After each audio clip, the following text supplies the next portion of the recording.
probably seen them your entire life, but you probably don't know how long they've actually been around. The thing that I'm talking about is motorcycles. If you don't know by now, this speech is about motorcycles. I'm going to be telling you some brief history, the different materials they're made out of, and some different uses for them. Some brief history about motorcycles. An American Sylvester Howard Roper invented the first two-cycle steam engine motorcycle in 1867. It was powered by coal. But the first gas-powered motorcycle was made in 1885 by a German named Gottlieb Daimler, something like that,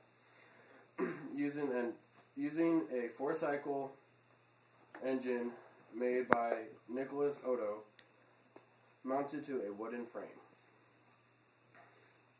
In the 19th century, inventors who worked on motorcycles often went on making their own.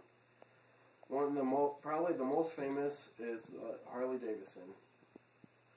They have been around for over 100 years now, about 107, and they are still going strong. The second main point of this speech is the different materials they're made out of. Like I mentioned before, one of the first motorcycles ever made was made with a wooden frame. But since then, they've evolved to tubing, aluminum, and plastic. There are a lot of different uses for motorcycles.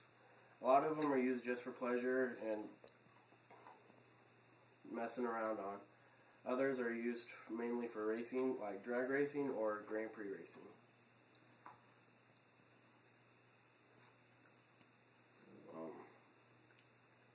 But that is pretty much my speech. Thank you for your time, and hopefully you know a little bit more about motorcycles.